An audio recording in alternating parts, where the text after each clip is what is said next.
6 o'clock, so I'd like to call the special meeting to order today. Please rise for the Pledge of Allegiance, please. I pledge allegiance to the flag of the United States of America and to the republic for which it stands, one nation, under God, indivisible, with liberty and justice for all. Thank you, everyone, for coming tonight. Greg, are you going to be doing minutes or? I guess, well. Or it's being recorded. Yeah. Trish will write minutes for me. Are we, These are right on the agenda. Okay. are we recording now, Greg? Are we live? Yes. On record? Okay. We're good to go back there? Yeah. Yep. All right, moving on to item 3, we'll have a roll call attendance, please. Tom Sweinhofer, Present. Ellen Jones is Ellen's here, sorry. Carol Kershard is absent. Roger, Present. Jim? Chris is here. Lance is absent, and Neil McKenzie, the chair, is here. All right, moving to item 4, the agenda approval. There is no additions. The only thing on the agenda tonight is a discussion about the proposed ordinance. I guess it would be, Greg, what the title is, just MCI, what does that stand for, MCI? Municipal civil infractions. Okay, so MCI and the way that the specific ordinances that are noted here will be enforced. Moving to item 5, communications, there is none. Moving to item 6, public comments. Does anybody have any public comments about the agenda as it is presented today? We'll have more time to discuss later. All right, items. You're coming up with a list of rules or, you know? Yeah, I believe Greg's plans on explaining the ordinance and what the benefits for the township are gonna be. And, Who will enforce? The code enforcement officer. yeah, I think we'll let Greg go through. All right. And then we'll have time at the end for some questions. Yeah, I'm not opposed to having public comments and questions after I Yeah. answer the board, the Yep. planning commission's questions. Yeah, that's a good idea. Chris has. I've never recorded it, so I don't know. Okay, I mean, we're, I'll do the minutes. We are being recorded, so Yeah. we should have, It's recorded. we should have the recording for reference. Okay. So you ready for me then? yeah, so moving to item 7, the new business is statement regarding proposed municipal civil infraction ordinance by Mr. Abbey today, and he'll be presenting the benefits of making this change to the way that we enforce ordinances in the township. Bear with me, 'cause I got a lot of stuff.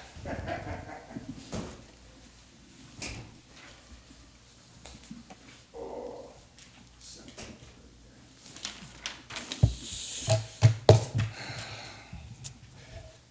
Ladies and gentlemen of the Planning Commission, thank you all for being here today.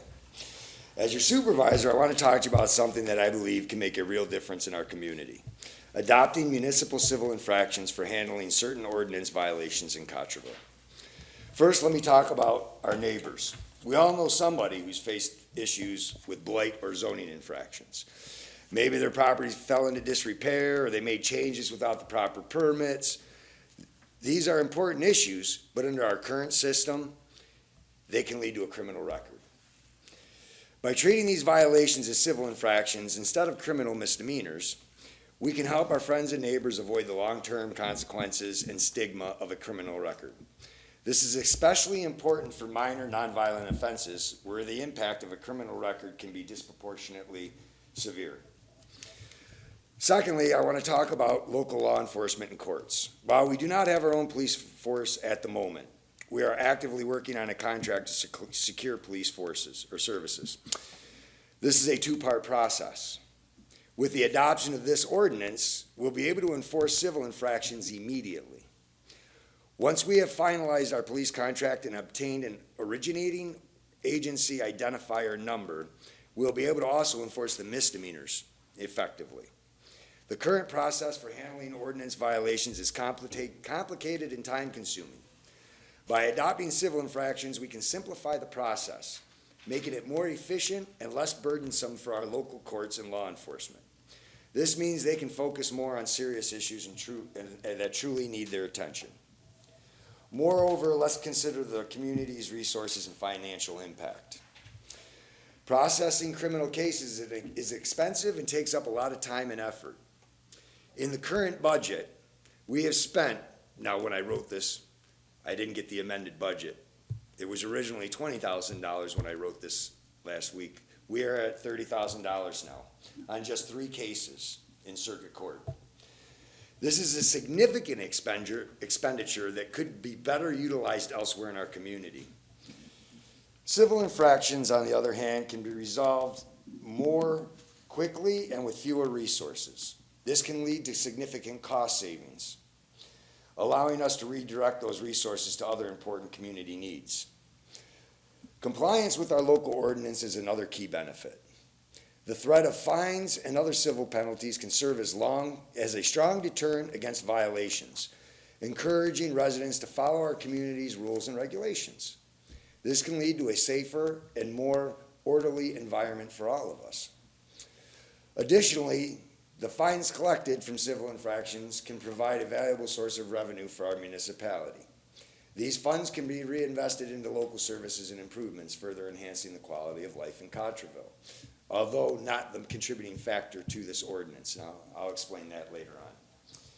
Furthermore, the current method of taking violations to circuit court strains our resources and hinders our ability to enforce fairly. The circuit court process is lengthy and resource intensive, often leading to delays and inconsistent enforcement. By adopting civil infractions, we can alleviate this strain and ensure a more equitable and efficient enforcement process. We also have several current cases where we have sent multiple letters to violators with no response back. These violators are aware that the likelihood of being taken to circuit court is negligible, which undermines our enforcement efforts. Adopting civil infractions would provide a more immediate and effective means of addressing these violations and ensuring compliance. Flexibility in penalties is another significant advantage. We can establish our own fine schedules and increase penalties for repeat offenders, tailoring our approach to best suit the needs of our community. Lastly, the establishment of a municipal ordinance violations bureau can further streamline the process. This bureau can handle the issuance and payment of fines, reducing the administrative burden on our courts and allowing a more efficient resolution of violations, which I'll get into that a little bit more later too. That's not on the table tonight. In conclusion, adopting municipal civil infractions is a practical, efficient, and beneficial approach for Cottrellville. It aligns with our goals of promoting fairness, efficiency, and community well-being. I urge you to consider this proposal and support its implementation for the betterment of our township. Thank you for your consideration. I will point out in your agenda packet, if you look at statutory framework, on page 2, section 5, this comes from the Michigan Township Association, and this is where this information comes from. Any act or omission that constitutes a crime, a misdemeanor, or under is considered a municipal civil infraction. Any state law where the act or omission is punishable by imprisonment for more than 90 days is exempt. So we can't enforce misdemeanors. That's why we need to adopt this ordinance so that we can actually enforce our ordinances. The ordinances that are eligible are blight, and they say police power ordinances, but that would be like traffic fines and seatbelt violations. We don't have police power, but if we get a police contract, then we're engaged in allowing those ordinances to be enforced. And our township zoning ordinances, and that's where we're at with you guys is, instead of doing a two-part ordinance with two different ordinances, we've combined them to include some zoning ordinances and enforcement of such. The other thing that makes this beneficial is the standard of proof is much less on our end for municipal civil infractions rather than making them misdemeanors. And when I say that, it's the preponderance of evidence. And we have to collect that evidence, pictures, statements, letters of enforcement where we send, the policies would be to send an initial letter notifying the person that they're in violation for whatever reason that it is, whether it's blight or a zoning ordinance, they built a garage without a permit, they would get a 14-day notice. If they didn't respond to that 14-day notice, they would get a second notice, which is a 7-day notice. If they don't respond to that notice, then it's time to issue the municipal civil infraction and have them explain in court why, either admit responsibility and pay the ticket or show up in court and explain, what's going on, why they haven't pulled the permit or whatever the violation is. And then it'll be up to the judge to decide whether they get a fine or not. So it's the preponderance of evidence instead of beyond a reasonable doubt, which makes it easier to enforce things at the district court level. Though they're mostly informal hearings with no attorneys, to prevail, we have to establish evidence, photographs, notice of violations, and the such. The magistrates generally handle the informal hearings designated by the chief judge of the district court. The financial advantages is we get a third of the fines if we establish a bureau. I'm not looking to establish the bureau. This isn't about money. We're not trying to collect money. We're trying to enforce our ordinances and just get compliance, and I'll get into some of that. But generally, the township gets a third of any fine levied. And if we decide that in the future, establish a bureau, people can then come in and admit responsibility and just pay the fine. And I'll explain some more of that later. What this does is it lowers our attorney bills. We don't have an attorney bill for discovery. The attorney doesn't have to show up in court. It's handled by the code enforcement officer or whoever wrote the violation. If they don't show up in court, it's a default. They get a fine, blah, blah, blah, blah, blah. They don't go to jail over it. We're not looking to put anybody in jail. It's a fine. If they end up not paying it, just like unpaid water bills, it'll go on your taxes as whatever the fine was. So it reduces the time for courts. I think some of our court cases take from anywhere from 3 to 16 months. We've got one that's been going on for a year right now. It permits the district court to assess costs and prosecution against the defendant. So it doesn't cost us anything to prosecute these violations at this point. The violator is assessed the cost of the court costs and anything involved and any expense that we had to incur enforcing the ordinance. And then again, on the next page, it says there's a lien for failure to pay the civil fines or costs. It's not you don't go to jail, there's no warrant put out for your arrest. It's not a criminal infraction.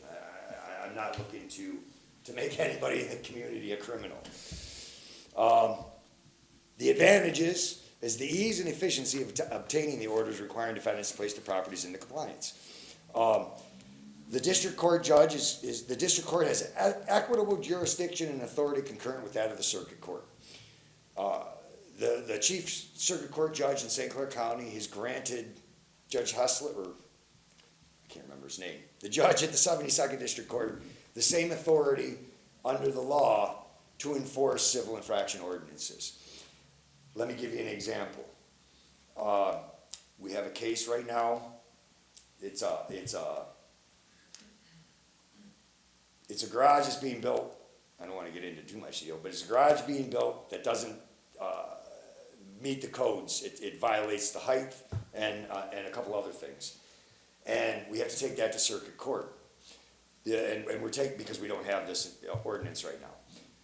If we had this ordinance, we could take them to district court. It wouldn't cost us as much money to take it to circuit court. And the judge here at the district court could issue abatement. Now, the person who that would happen against has the ability to appeal it to circuit court if they so need to. But generally, on minor violations, that wouldn't happen. The district court may issue and enforce any judgment, writ, or order necessary to enforce an ordinance.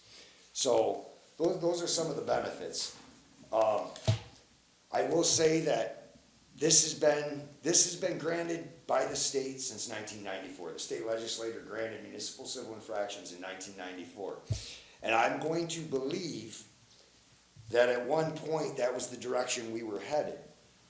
And the reason I say that is I have a stack and there's a whole case of them back there. And I'll just give you guys a couple of them because these ones aren't open yet. So you guys can look at what they are. But they're tickets that were printed for Cottrellville Township.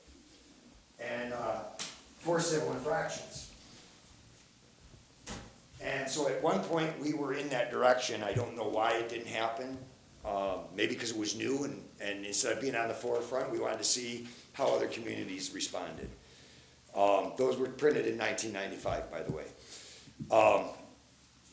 We could have, when we recompiled our ordinances after the Zoning Enabling Act of 2006, our Planning Commission and our board rewrote some of the ordinances to become in compliance with the Zoning Enabling Act, and between 2007 and 2009, those ordinances were rewritten and changed to comply. When we codified those ordinances, would have been a perfect time to do this. Again, I didn't go through the minutes to find out if it was even discussed, but that was another opportune time to do that when we codified our ordinances. The next pamphlet I have in your packet, this is another newsletter put out in 2004 from the MTA. And if you look on page 12, it says page 12, so I don't know why it goes like that. But the third page in orders, it's a record of the complaint received or how the violation was identified. We have to keep written records, photographic evidence, we have to investigate it. Then before we even write the ticket, we send a notice of violation, listing the violation, the ordinance they're violating. We have to document the violation, we have to investigate it, we have to send them notice, and then give them deadlines, 14 days, 7 days, and then they get a ticket. So it's almost 21 days, 3 weeks before they even get a ticket. And then we would take the formal enforcement action. That is going to be a written policy. That is currently what we do now. We send out letters. This is just a sample. We probably have 15 or 20 of these. But these are all files that are current enforcement actions. This letter is dated May 22nd, 2024. Dear property owner, your property at the above address has a junk vehicle stored in the property. Junk vehicle blight. Will you please have this removed? It's more than a junk vehicle. It's a camper, a fifth wheel camper that's been in the front yard for 2 years with the slide out unit laying on the ground. Rodents, mice, raccoons, everything coming in and out of it. This person hasn't responded to 4 letters or a knock on the door from our current code enforcement officer. Is this worth taking to circuit court and spending 7 to 10 grand on? Hard to say. This is another one. Junk and debris. And I'll pass these around. You guys can kind of look through them and see what they are. So we have a stack of these in the office, in the code enforcement office, that don't allow us to really enforce them effectively without taking them to circuit court. Can I, Yeah. if they appeal, when the first motion goes against them and they take it to the higher court, who has to pay the court costs? The judge can award that to the person who lost the case? No. So the only time it would really be appealed is let's say an abatement case. And when I say an abatement, let's say they built an illegal structure and they've got money invested into that case or into that structure. And there's no permits pulled, it doesn't meet code for whatever reason, it's not in the setbacks, or it hasn't followed the law, the code. And we give them the violation, we take them to district court, that judge orders them to abate it, which means remove the structure. They have a right for that kind of cost, and by all means, I would recommend that they appeal it to the circuit court. In our violations and in our ordinances, we have a right to recover those costs as long as we prevail, as long as we win the case. So, we're obviously not going to try and enforce something that we do not know is wrong, and that we won't win. There's no sense in spending money on something that's questionable. What I will say is there's a couple statements, this is the book put out by the Michigan Townships Association, and in their booklet, and this is the authorities and responsibilities of the township. First paragraph under ordinance enforcement. A township ordinance is ineffective unless it is uniformly enforced. Enforcement of most ordinance is accomplished by an initial informal but firm notice of the violator, allowing a limited period to correct the ordinance violation. When the other paragraphs, a few paragraphs later, it says, an additional advantage of the municipal civil infraction sanction is an ordinance is that the violator can be made to testify, and the burden of proof on the township is by preponderance of the evidence rather than beyond a reasonable doubt, like you would have with a misdemeanor. There's no right, there's no jury by no trial by jury. It's an informal hearing. It's just to get corrective action. Right now, our current building official, he's also our code enforcer. He started here as our code enforcer. And he couldn't be here tonight because he had something with his children. But when he started, I believe it was in April, he's wrote hundreds of letters, minor things. Most people correct their actions or correct it or contact them and give them a plan to correct the action. It's the few that don't. The few that have been a burden on our code enforcement efforts for more than 1 year. I mean, this is something this is not new in Cottrellville. This is the way to fix it. So, yeah, if there's any other, if there's questions, I'm open to taking questions. When did we, I'm an old guy. Right. My dad used to be the ordinance enforcer Was when Joe Creasel was. Okay, was your father was what we call the constable? Yes, exactly, he had a badge. Yes, okay. In 2008, I believe they disbanded the constable position in our township. All right, And I don't know the reasons why they did yeah, that. At that point, they turned over ordinance enforcement to Mr. Klassen. And it has been that type of enforcement since. When they disbanded the constable position, that would have been the time to enact this ordinance. I think we're in like 10% of the state that doesn't have this ordinance. Cities use it for the height of grass. We don't have ordinances that cover that. Our ordinances are pretty straightforward to make this community, a uniform, nice place to live. I mean, there's nothing in there that we're a rural community. We don't have to worry about people not cutting their grass. Who cares if they don't cut their grass? But when you got 4 campers sitting in the front yard with the tires falling off, and you can't do anything about it, it makes it difficult to enforce these by taking everything to circuit court. And the reason we have to take it to circuit court is because we do not have a law enforcing agency. In order to enforce our ordinance now, our entire ordinance, everything in there is considered a misdemeanor. In order to enforce a misdemeanor, we would need what's called an originating agency identifier number. Those are given to police departments. And the reason for that is misdemeanors are crimes. If the person doesn't show up for court, a warrant is then issued. So you have to have that number as the originating agency, so if that person gets pulled over and there's a warrant for their arrest, they have to know who's got the warrant out. We don't have that. So our whole book of ordinances is only enforceable through circuit court, through civil action. And it's just a huge waste of township resources. So it was back in 2008 when that was changed. And I don't know why it was done. I really don't. I mean, I think there's only one community left with the constable in St. Clair County. I don't remember what community that is, but I know it was discussed a couple months back. And I mean, that's one of the last communities that has a constable. So, Those just look like deer blinds. They look like deer blinds. Greg? yes, ma'am. So, when you, notify these township residents, do you send them a letter first? Yes. And then wait 14 days, and then send them another letter, and then wait 7 days, and then they get, Then then they they would would get, have to get a fine?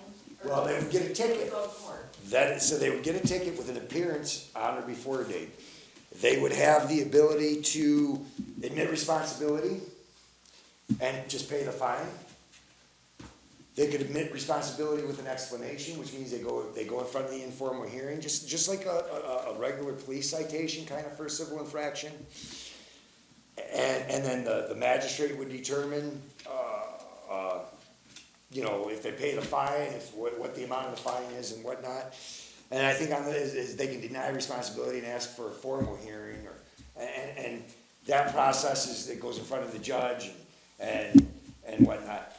They have the ability to do either or, an informal or a formal hearing. If they want to get an attorney, if it's a serious enough civil infraction, they can go in front of for a formal hearing.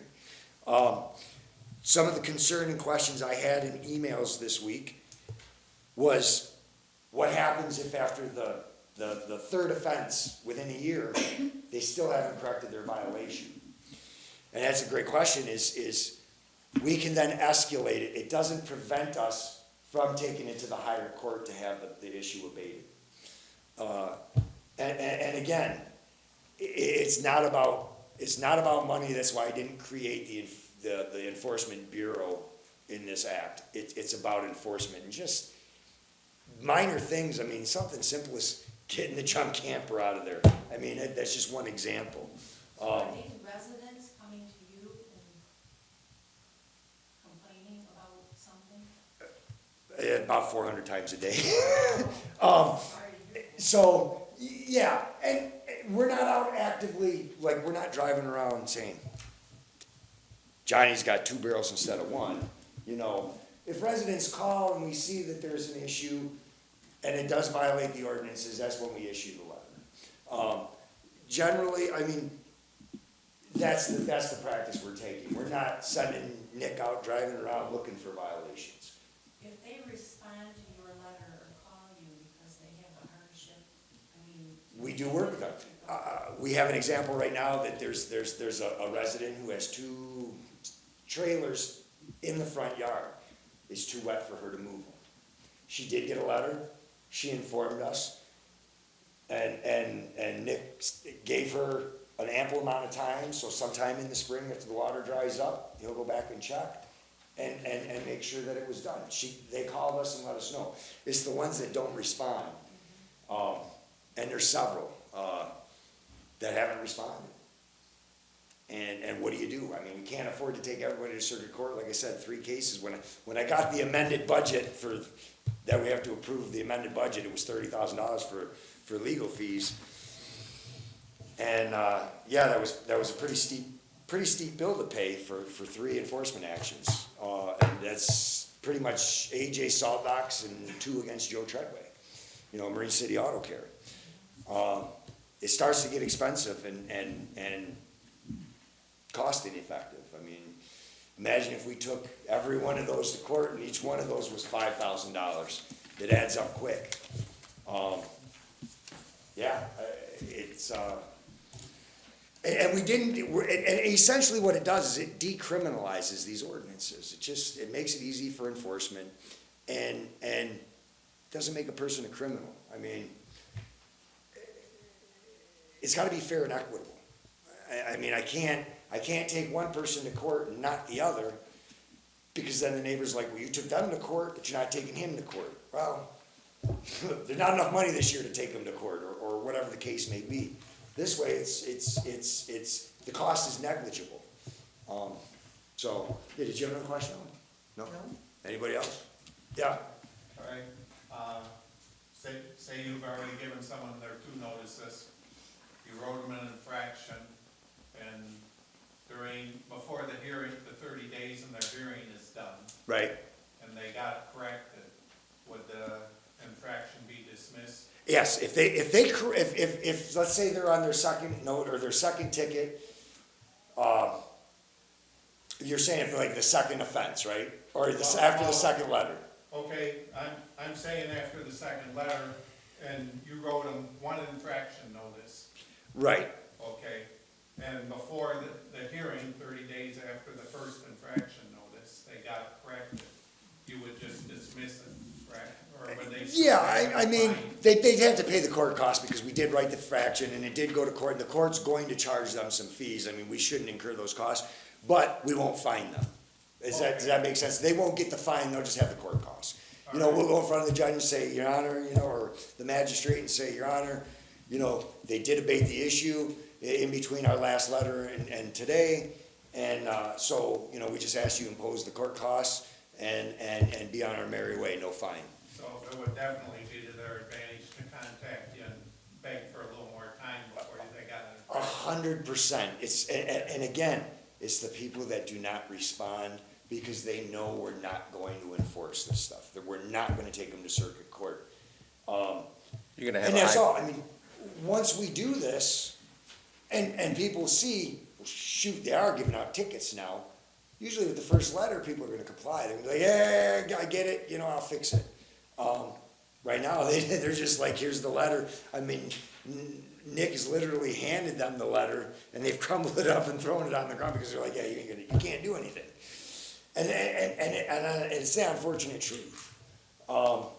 And if we do get a police contract and the community gets on board with that, I don't want simple infractions to be a crime. There's no reason for it. There's no reason for somebody to have the possibility to go to jail go to county jail for 90 days because they had whatever the violation is, too many junk cars in their driveway for too long. You know, they shouldn't go to jail for that. It's unreasonable. By doing this, it makes our enforcement easier, more equitable, and brings it in line with what penalties should be. Yeah, and it allows for future ordinances that we want to pass we can make a choice whether we want it to be a misdemeanor, a serious offense, or we just want it a civil infraction. So, yeah, that's all. I'm just trying to make an easier choice, and make enforcement easier. You know, I'll say I talked to many people in the community when I ran for this position, and one of the biggest things was enforcement and lack thereof, and what was I gonna do about it? And I've talked about this, I talked about this since April of last year. I said, this is the way we need to go. This is the future of Cottrellville's enforcement. And for the most part, the response has been good. I had several emails from residents throughout the week after I posted it on Facebook. I mean, you know, I informed a lot of people about this. And several emails where I'd sent them, they requested the information, and, you know, people said, you know, I know about blight and enforcement, and this was the way we were hoping you were gonna go. We're glad to see that this is the direction you're trying to head. And, Greg, is our website have links to Municode yes, it does. that work? Yes, it does. Now, the thing with Municode, once we pass this ordinance, and I believe we have a couple more coming up, we've got one that we already passed that we're gonna do the second reading and adopt. We're going to update the Municode system. It hasn't been updated since, I think, 2008 or 2009. So some of the ordinances that have been passed by this township aren't even on there. And they're minor ordinances. I don't want to say they're minor ordinances, but one's a short-term rental ordinance. One is an amendment to the accessory structure building in the zoning ordinance. So all of those will have to be updated, but it costs money. If we do it, if we send them one ordinance at a time right now, it's gonna cost us more money than if we just get the group of them together and send them the group of ordinances. What we have done, what Angela's done in the meantime is, on our Docs on Demand, when you go to the agendas and minutes, link, there's a folder that says ordinances, and then she's got a folder for the couple of years that there's been some ordinances that have been passed, and she's uploaded them to Docs on Demand. So at least, I recommend that people check both places for now, just in case they wanna know. We have, we have several short-term rentals in our community right now, and we have contacted several of them. And we informed them of the short-term rental ordinance, and they said, well, if that's just a family cabin, we don't have a short-term, we don't rent it short-term. And then we bring up the fact that they have their website and their booking dates, and April, May, June, and July are all booked already for this year. So, and that's more of a public safety issue, making sure that people who do come here are safe when they rent somebody's house for the weekend in a Airbnb or however not they're called. But a lot of people didn't know about the ordinance, so we informed them. We haven't written anything, we're just informing the people who have these that there is this ordinance, and there's an application and an inspection fee, and that inspection fee includes the fire department coming and checking. That's in our ordinance that was passed by the community, I think back in 2019 or 2020. So again, just another lost ordinance that's not enforced, and it's a public safety issue. So, yeah, I hope that answers that question. It's not about money. None of this is about money. It's about not spending the money is what it is. It's about saving the township thousands of dollars that I can redirect to other areas such as ditches, or the roads, or the parking lot, or the park. It's about being able to redirect that money to better the community rather than enforce what shouldn't cost us huge amounts of resources. Any questions, any more questions from you guys? No? Because I probably left off, I know you asked me a couple, you said you had a couple. Okay. And the ordinances we listed are pretty basic. Hang on, do you have an extra packet? Yes. Because I didn't grab my ordinance. And these can all be found on the municipal code. Everything that's on here, except for the short-term ordinance, is on the municipal code. What's that? The mobile homes probably isn't either, because it's newer. No, mobile homes is on there, but the recreational vehicle ordinance that we kinda just passed isn't on Municipal code yet. But the mobile homes, 115.099 is, but like disabled motor vehicles, it's only one section, the 71.008. The blight elimination, it's two sections of that ordinance that were decriminalized. The noise and public nuisances. The garbage collection, 81.007, which I questioned, then I read it, and it's like people who try to create a junkyard in their front yard or have excessive debris when we're paying for garbage, we're collecting for garbage service on the taxes, and we're providing garbage service. There's quite a few building codes in here, which is like polling permits, not having a permit poll when you build something, and things to that effect. And then the mobile homes and recreational campers, two notices. One of them is, I can't remember if it's the amount of campers or where the camper is placed, because you can have a camper in your backyard. We kind of have a little discrepancy with the two ordinances, the one we just passed and the one that was already in the ordinance. So we're gonna look at that and see if we need to amend one. But the one ordinance is, and they used to call them, travel coaches rather than RVs back when that ordinance was written, I think 1959. So it talks about a travel coach, which is considered an RV now. And then we threw the short-term rental in here.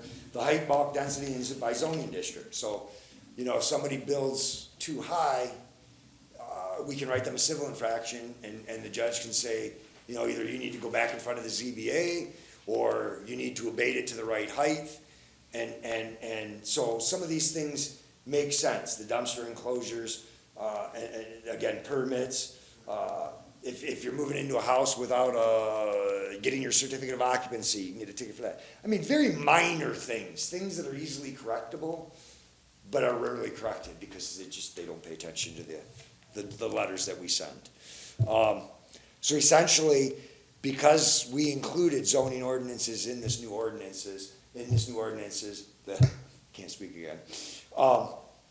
You know, I felt and I needed to get your guys' approval, the planning commission's approval, because it does include zoning ordinances, and that's kind of your purview. So, I mean, if I have to separate it to just the general law ordinances, I can do that, but I really think this is beneficial. I don't think the township would have spent money buying a case of tickets if they hadn't thought about it at one point or another. I mean, there's a reason we have these printed out, and we're trying to go that route. And for video reference for the recording, Unicode is a public accessible website. It's basically a repository where townships, cities, and counties can record for public access all their ordinances, laws. It's not just for Cottrellville. Any township in Michigan, you can actually go to different states. Yep. So even if you're planning on moving or want to know, just for research, it's an excellent website. Yeah, and we pay for that service, and we've been paying for that service, and it should have been updated all along, but never was. I mean, and it's because now we're updating several, they want to recodify or however they want to do it, they're going to need to take some of the ordinances that we already passed and maybe change the numbers, and that's what Unicode does. They codify the laws for each community based on where they should fit in the sections. So that will be done probably midsummer, depending on how quickly your guys' efforts go on the couple of ordinances that you're working on. So yeah, that's it. It's just looking for a fair and equitable and easy process for the community. So the rest is up to you guys. If you guys vote for it, fantastic. That would make it easier. If you guys vote yes, as the ordinance stands tonight, that will be in front of the board next Wednesday. For the first reading. After I do the first reading, it'll be published in the newspaper, and then the board will adopt it at the April meeting. I see what month we're in. But, so that would happen at the April meeting, which then 30 days after that, I believe it's 30 days, it would be effective. So this enforcement wouldn't start until May. But it would at least give us an avenue for equitable enforcement. Yes? So you say you need an occupancy permit to move to Cottrellville? No, if it's a new constructed house, or let's say somebody built a house without a permit. And they moved into that house. They didn't get any inspections, no certificate of occupancy. That's one of the ordinances. You can't live in a house that hasn't been inspected. You can't build a house without permits. Right, but I'm talking. But there's two in the community that have. Right, but I buy the house next door, or use, whatever. I don't have to buy a permit to move to Cottrellville? No. All right, so I was kind of misunderstanding. No, it's a certificate, that one's a certificate of occupancy and inspection. Because that's like a Harrison Township thing. Oh, yeah, no. You don't have to pay to move here. I invite everybody to move here. No, it's for, if you build a house and you didn't get any inspections and you moved into the house, there's no certificate of occupancy. There's a lot of that going on. Well, there's two in the community that have been built, which I found out recently, without any permits or inspections. So this will give us an avenue to start enforcing some of that. So I leave it to you guys. Just one couple quick questions. Yes?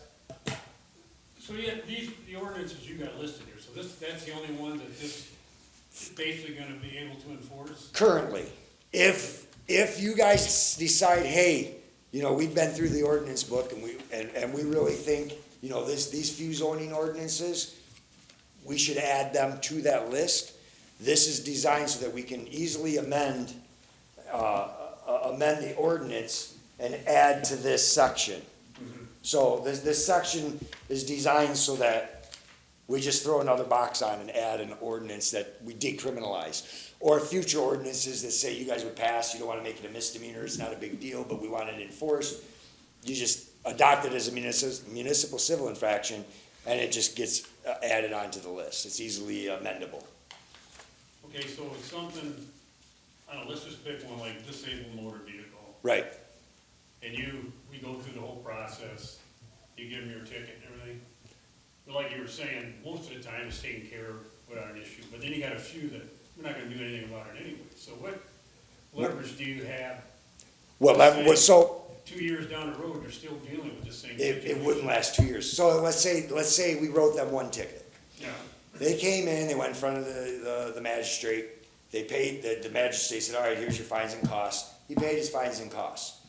Along with that, he's supposed to say, now, you gotta abate the situation, you gotta fix the situation. A month later, we go back, it hasn't been fixed. He gets a second note. He doesn't even get the second letters, he gets another violation. At that point, we have the option of doing every day as a separate offense once we write the ticket. That isn't what I'm looking to do, I'm just looking to get in, compliance. But, so we write the second ticket. And we go back and the judge says, you know, you didn't fix it the first time, you were fined, here's the second violation. And I have to get clarification on whether we can escalate at that point and ask the judge to say, you know, grant us, relief, and say, you guys can call a tow truck company and have them come tow the truck. I don't know if that happens, I'm not 100% sure if that happens on the second or the third violation within a year, but we are allowed to escalate that. I think at any point, actually, we have the option. So we could escalate to the circuit court if we had to. But with what the chief circuit court judge has done, by allowing the district court equitable authority under the law regarding civil infractions, it really saves a lot of time and money that we don't have to go get a judgment from the circuit court judge to remove a vehicle. The judge here, when we're in front of him for that violation, can grant us that relief and that equitable or injunctive justice, if that makes sense. Is that? yeah, well then he would be, all the costs and everything would be his responsibility. Exactly, 100%. I mean, that's not. Yeah, because in here, we're allowed, Like Greg said, at that point, it'd be attached to his taxes, so Right. whoever the person is, it'd be attached to their taxes if they, And it would be no limitation, I mean, if it was on there, like, 10 years from now, he still hasn't paid them fines, it still stays Yeah. on his. and a lot of people had concern with that, like, is this just a yearly tax that they're gonna have to pay to continue violating the ordinance? No, that's not, that's, what alleviates that is the ability to, get equitable relief under the law. So, in addition, if you look at, I don't know what page this is, but, it'd be, let's see. 1, 2, 3, 4, page 5, paragraph I. In addition to all other remedies, the township may commence and prosecute appropriate actions or proceedings in court to restrain or prevent any noncompliance with or violation of any of the provisions of this code, or to correct, remedy, or abate such noncompliance and violation. So we can escalate it at any time. We have all the remedies available to us still that would be needed. We have the time, and this would be done by a separate policy, laying out the 14 days, the 7 days. Trying to find the other part here that I wanted to read you guys. Should be served, citations, contents. I mean, we have to list. There's a lot involved with making sure that this goes through. I mean, when we do the initial citation. Did they pay their taxes and not this fine? Say that one time. Can they just, it's on their taxes, can they pay the taxes without paying that part? Nope. Because once then it- you've only got, what is it, 2 years now? It used to be 3? Yeah, after so at the third year, you lose your property of not paying the taxes. Yeah. So, but yeah, it's an actual lien on your property taxes. Consider like a special assessment. You don't pay your special assessment, they can foreclose on your house. And again, that's not the goal, that's not my goal. I'm not trying to take somebody's house. We're just looking for uniform conformity, I guess, is what you wanna call it. Probably not going for 10 years though. What's that? It's not gonna go for 10 years because, No. So you're gonna follow the tax code. You gotta pay your property taxes. Once it's on your property tax, just like the water bills, we don't shut off water bills anymore. I don't know if you guys know that. Every quarter, if you don't pay your water bill and a $100 fee goes onto your taxes. So, because it costs, if we go out and shut the water off, it's whatever it is, $35 or $45 to come out and shut it off, and then $55 to come turn it back on. So we just don't go shut them off anymore, and I think that was a policy that started during COVID. And they haven't changed the policy, it's still in effect, and believe it or not, we've had less notices of shut off, because we don't send it. We used to go put the notice on the door, your water's gonna be shut off tomorrow, come pay your bill. We have less delinquent water bills since that policy's went in place, and very few. Just in case, what would happen in case that the junk car was in the guy who's renting? Because then the infraction would go on the landlord's tax bill, correct? Yes, so then and the landlord would be notified, because if it is a rental, I'm not quite sure how many rentals we have. We don't have a huge amount of rentals, but we have a few. The landlord is notified of the violation. Because not only, part of our, and this has been policy, we do this now as it is, not only do we check the tax rolls and make sure who owns the property, and if it is a different owner than who lives there, both addresses get a letter notifying the violations that are currently happening. So, we do notify homeowners, and then they have the ability, if they're the landlord, they have the ability to go to their tenant and say, you gotta get that out of there now. So we try to get compliance as best we can. And again, it's the people that don't respond that are the issue. So, and that's it. I mean, go ahead. So, like, live on Shortcut Road, got 10 acres, right? And you have Grandpa's 57 Chevy sitting behind your barn. Right. And his old 8M tractor or whatever. So that's in violation? Well, if it's in behind your barn, I mean, and technically the ordinance reads, you're allowed one non-registered vehicle in your driveway or on your premises at any time. That's not stored indoors. Would I consider somebody who has a classic car under a covered blight? No. Would you put under the same category, there's like, some folks have like an antique tractor in kind of a flower bed, they paint the tractor every year. That's not They blight. plant flower, just That's yard making art. another example for reference. Right, that's yard art. I mean, we're talking obvious blight. I mean, Again, we're giving examples, I get it.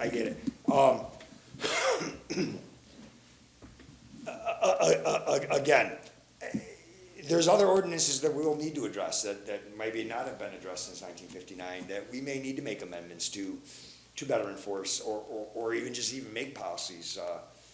We've got some residents in the community that are turning into paid storage yards at their house. They're less than an acre, and they got 15 boats on trailers for their friends, family, and people at their work they're storing their boats for. And we've had complaints about that. And how do I enforce that? We technically don't really have an ordinance, because the ordinance doesn't state that it has to be registered to the homeowner. It just states that it's got to be registered. And so you can't really enforce that. Those are things that we're going to have to look at moving forward. This gives us a start to make it easier to enforce the things that we can. And again, and it may turn into the community doesn't want a police contract. So then we're stuck with a portion of ordinances that we technically can't enforce because they're misdemeanors without taking to circuit court. So then we can reevaluate those numbered ordinances and decide, okay, let's decriminalize some of these so that we don't have to take them to circuit court. Right now, the ordinances that we're decriminalizing were the ones recommended by the attorney and go in conjunction with what numerous other communities have done. And so we didn't want to go too far because this is going to be a learning process. It's not going to be perfect from day one. And we'll adjust as needed, but it gives us a start. And that's all we're looking for. So, yeah, is there any other questions? Do you have the option to remove an ordinance from here as easy as you would have to? add Yes, one? it's completely amendable. So you We can take it off as a misdemeanor, or as a municipal civil infraction and Yeah. make it back into a misdemeanor. Okay. It's easily amendable, that's why it's designed that way, because it's all done by the codification numbers. You can remove and replace, add, subtract. If one of the ordinances that are on the list now, we're not getting good enough enforcement as a civil infraction, well then, yeah, we'll bump it back up to a misdemeanor. So, yeah, those are all options. So, as I say, that's the nice part about it is it's an easily amendable ordinance. But it gives the ability to enforce at that point, you know. And we've listed the township supervisor, the clerk, the code enforcement officer, I don't remember if it's in this one, if we did the fire chief, but St. Clair County Police can enforce. They wouldn't enforce our civil infractions because we don't have a contract with them, but that was put in there in case we do get a contract with them. They have the authority to enforce. Trying to see where that one's at. Might be near the back. Yeah, it's on your last sheet. Yeah, the clerk, the zoning administrator, which we really don't have a true designated zoning administrator, that kind of falls under, we've given that position to, between the township supervisor and the code enforcement officer, with the building official, code enforcement official, the mechanical and electrical inspectors, the St. Clair County Sheriff's Department, or his or her designees, and such other officers, employees, and other public servants designated by the township supervisor are authorized to issue and serve municipal civil infractions. And the purpose for that is, let's say one of us get a phone call, Nick's, it's after hours, he's not available for a couple days. Angela or the clerk or the supervisor have the ability to go out and document everything. Part of this is in conjunction with the attorney's office. We don't want to do anything that's illegal or, let's say, unconstitutional. So we're going to be double checked by the attorney's office on things that we really have questions on. I mean, we're not just going to, go after somebody and say, "Oh, I got you now." No, it's more about, I'd rather see this be a friendly type of enforcement, to be honest with you. Like, I don't want to do this. Please, this is our option now, but I don't want to do this. Please just correct the issue. And like I said, we can adjust it as we go. It's easily amendable. And then if it doesn't work, I'll be the first to admit it and say, let's scrap it. Let's repeal it and get rid of it. It's something that we need to try, and it's been successful in every other community. And actually, if I take a couple of paragraphs here, if we look at success stories and community feedback from other towns, when Grand Rapids adopted their municipal civil infractions, they saw a significant improvement in compliance in their local ordinances. They reported a reduction in the number of repeat offenders and an increase in overall cleanliness and safety of their neighborhoods. Residents appreciated the fair and efficient handling of minor violations, which helped foster a sense of community pride. Similarly, when Bloomfield Hills implemented the civil infractions, they found it greatly reduced their administrative burden to the county because they had, and their courts. It allowed them to focus more on the serious cases because they have, most communities like that size have their own police force. So it allowed a code enforcement officer to kind of take from the police department and be able to enforce some of these things. The feedback from the community was overwhelmingly positive, with noted improved responsiveness and effectiveness of the local enforcement. If I look at the challenges faced by some of the places, some of the municipalities encountered difficulties in the initial implementation phase, such as ensuring that all relevant ordinances are properly updated and that staff are adequately trained to handle the new system. I haven't had any resistance from any of the residents. Nobody said this is a bad idea. And as I said, many people on Facebook messengered me, emailed, I sent them the same thing you guys have in front of you, and they all, most of the response, I didn't get anybody that didn't say they wanted it. I had questions, I answered them, and they said, you know, it's not a bad thing. But it's gonna take effective communication and community engagement, you know, to make sure that we overcome any of the challenges that we face. Nothing when you first start out is ever perfect. There'll be kinks to work out. Nick is gonna have to, you know, make sure he learns proper enforcement, other than just going out and writing letters. You know, we have to make sure that we're documenting everything properly, and because we don't wanna go after somebody that's not doing anything wrong, or that's receptive to correcting their issues. Again, just an efficient way to do it. So, yeah. I got another, well, a couple things here, to be fair to the river people, like, their backyard is my front yard, Right. you know what I mean? So that's one thing, so you can't have a boat in your front yard, but it's technically their backyard, right? Right. So all the river people. And then I'm on Facebook a lot, this is the first I've heard of this, so I have not heard this at all. So Well, it's on the township page, it's on the new township Facebook page, it's on the website, it's on, the Township of Cottrellville page, it's on your page. You actually liked it. I did? Yes. So, I've had quite a few, communications, Dan, but yeah, it is on your page. And I did post the ordinance. It took me a minute to figure out how to use Google Drive, because I had people saying, well, can you post it on the post? And I'm like, I don't know how to do it. I found out how to download it to Google Drive, create a link, share it, and it was able to be viewed online. Now, you can have a boat, but you can't have a disabled boat in the front yard, is what that references. Yeah. Yeah, well, I mean, I know the river, you know, the backyard and the front yard are different too, so considering this part of the house is on the river, so. I don't But wanna that's a make them valid- feel bad. Valid point to bring up. Yeah, so, you know, have to be show fair to the river people, right?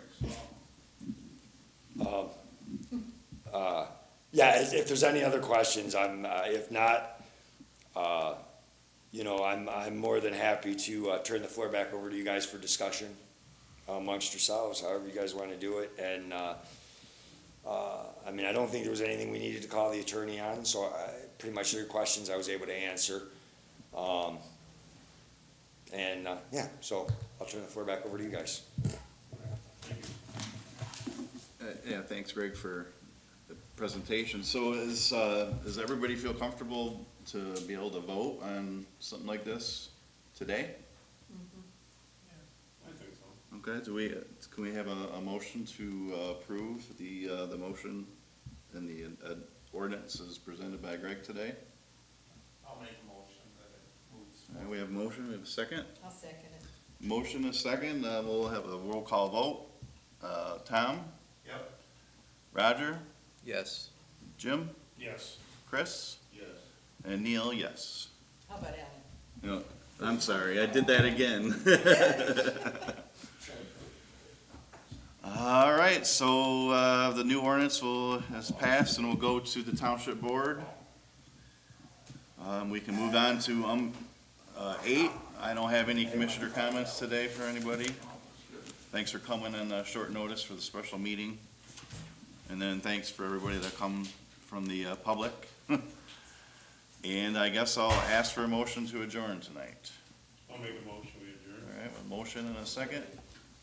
All in favor signify saying aye, please. Aye. All right, yep, good night, everybody. Thank you all. Thanks for everyone for showing up. The best thing is to have public presence.